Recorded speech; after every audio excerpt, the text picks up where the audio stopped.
Here we go.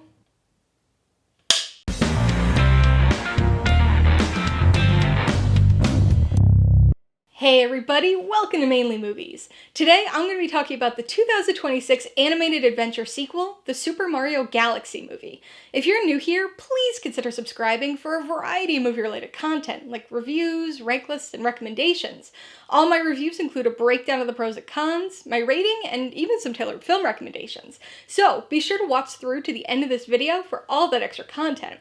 The Super Mario Galaxy movie stars the vocal talents of Chris Pratt, Jack Black, and Benny Safdie, and was co-directed by Aaron Horvath and Michael Jelenic. It continues the story of plumber brothers Mario and Luigi, who embark on a space adventure with friends old and new as they try to thwart the evil plans of Bowser Jr. Potential. It's a difficult to quantify variable, but one that factors into both film going and filmmaking. Potential undeniably influences most people's film watching habits. Maybe you hear about a new original film or watch a trailer and think, that looks like it has some potential. I might go see that one. Or maybe you consider a favorite IP of yours, a video game, a TV show, a book series, and think, that has the potential to be a really good movie. That type of creation-based potential also comes into play with the development of sequels or franchise expansions, especially when you're dealing with an IP that has 40 years of source material under its red cap, like Mario.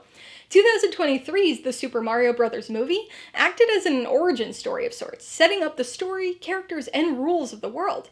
That first film delivered its own standalone fun, but also set up for the potential of so much more. It integrated concepts from Nintendo crossover games like Mario Kart and Super Smash Bros.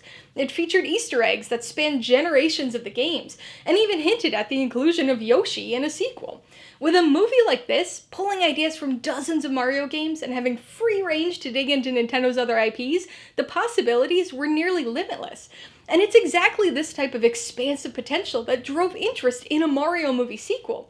Unfortunately, there are few things more disappointing than squandered potential. The Super Mario Galaxy movie is fine. Not good, not terrible, just unremarkably average.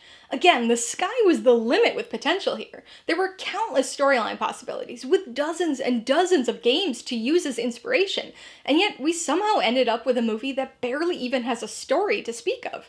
Now, don't get me wrong, the first movie's plot was about as simple as you can get for a Mario story, with Bowser trying to kidnap Princess Peach. But at least it had a story, with a plot that flowed from one beat to the next. Things happen in the Super Mario Galaxy movie, but an actual story is almost non-existent, much like the humor this time around. Instead, this sequel feels more like a continuous series of references built on top of the scaffold bones of a very early story draft. It has its moments, but is mostly aimlessly inconsequential, drifting from vignette to vignette and leaving behind a trail of loose story threads in its wake. The plot is so thin here that even Paper Mario would be jealous. To be perfectly honest, the end, as in the actual rolling of the credits, felt like it came out of nowhere, because it seemed like nothing had really happened in the movie. No real story, no character development, beyond maybe Bowser and Bowser Jr., but even that felt circular and thematically flimsy.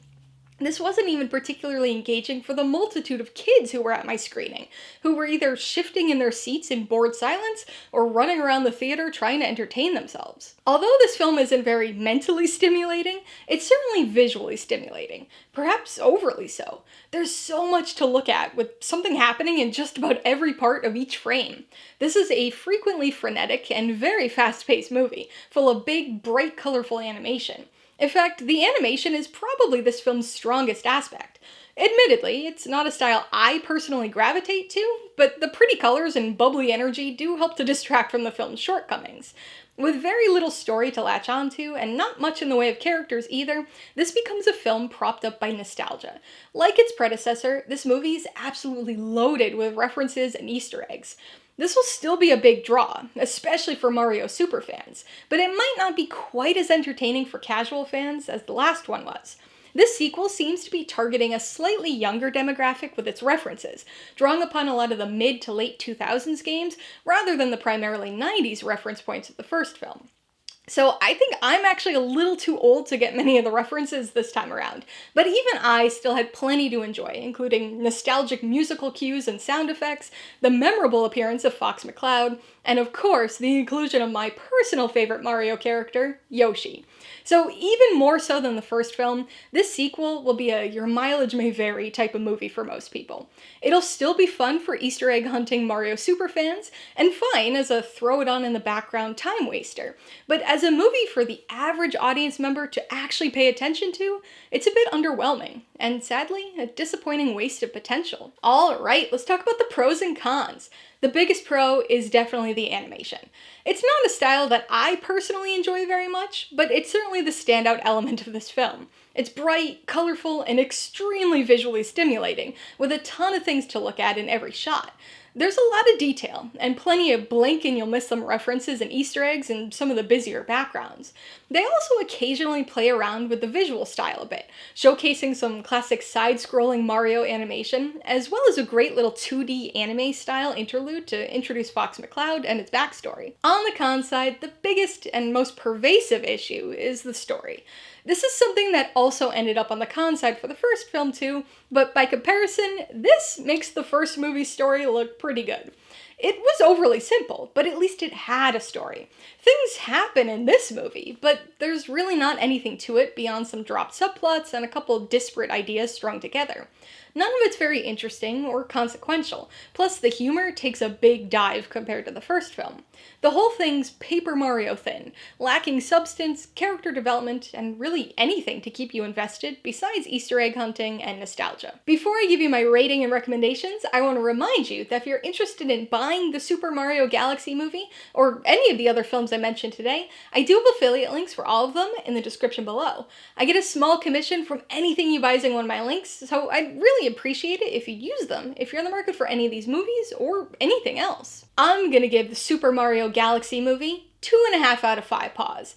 There really isn't all that much to it. What's there isn't awful, it's just very insubstantial. The bright, colorful animation positively stands out and features plenty of Easter eggs for super fans and later-era Mario gamers, but this sequel seriously lacks the story or character resonance needed to secure audience investment if nostalgia and visual spectacle aren't quite enough for you. I would recommend the Super Mario Galaxy movie primarily to younger kids, people who grew up playing the mid-2000s or later Mario games, and Mario superfans. If the excitement of spotting Mario and other Nintendo references is enough to bring you joy, then you'll probably have a lot of fun with this film.